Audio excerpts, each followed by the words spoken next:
কূটনীতিকদের সাথে বৈঠকে গুলশান কার্যালয়ে বিএনপির চেয়ারম্যান তারেক রহমানের সাথে বৈঠক করেছেন 4 দেশের রাষ্ট্রদূত।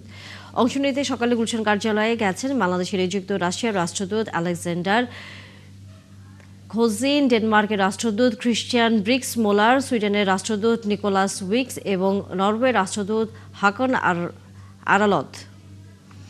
তাদের সাথে দ্বিপাক্ষিক সম্পর্ক উন্নয়ন ও আসন্ন নির্বাচন সুষ্ঠু গ্রহণযোগ্য কিভাবে করা যায় তা নিয়ে আলোচনা হয়। এ সময় বাংলাদেশের নির্বাচনে সহায়তার আশ্বাস দেন রাশিয়া, ডেনমার্ক, সুইডেন ও নরওয়ে রাষ্ট্রদূত। এর আগে গতকাল ইউরোপীয় ইউনিয়ন সহ যুক্তরাষ্ট্র এবং কানাডার রাষ্ট্রদূতরা তারেক রহমানের সাথে সৌজন্য সাক্ষাৎ করেন। সব মিলিয়ে গতকাল একদিনেই 9 জন কূটনীতিকের সাথে বৈঠক করেন বিএনপির চেয়ারম্যান তারেক রহমান। বিএনপির ভবিষ্যৎ কূটনীতি নীতি, 31 দফা রূপরেখা, নির্বাচনী পরিবেশ এবং রোহিঙ্গা সংকট এসব আলোচনায় উঠে আসে। দর্শক, এই বিষয়ে বিস্তারিত জানাতে আমাদের সাথে গুলশান কার্যালয়ের সামনে থেকে যুক্ত হচ্ছেন সহকর্মী সবুজ মাহমুদ। সবুজ, আমরা এর আগে বিভিন্ন দেশে কূটনীতিকদের কথা বলছিলাম এবং সর্বশেষ রাশিয়ার রাষ্ট্রদূত এসেছেন, তারেক রহমানের সাথে দেখা করছেন। জানাবেন কতক্ষণ তারা থাকতে পারেন এবং আলোচনার বিষয়বস্তু আসলে কি হতে পারে?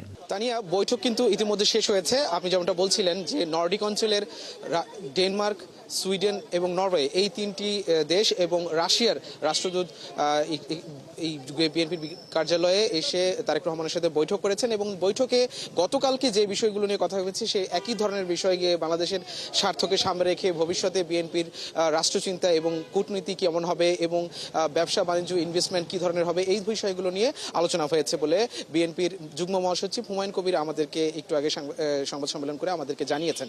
এবং পরবর্তীতে এই যে সামনে যে 12 ফেব্রুয়ারি নির্বাচন, সেই নির্বাচনের মাধ্যমে যদি জনগণের রায়ে বিএনপি ক্ষমতায় আসে, তাহলে এই যে বিএনপির যে 31 দফা, সেইটা আসলে বাস্তবায়নে কি ধরনের চিন্তাভাবনা, কি ধরনের পরিকল্পনা রয়েছে, সেই বিষয়গুলো নিয়ে আলোচনা হয়েছে বলে হুমায়ুন কবির আমাদেরকে জানিয়েছেন।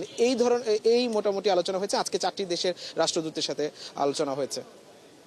ধন্যবাদ সবুজ মাহমুদ। নিশ্চয়ই ফিরবো পরবর্তীতে যদি আরও কোনো দেশের কূটনৈতিক আসেন তারেক রহমানের সাথে দেখা করতে।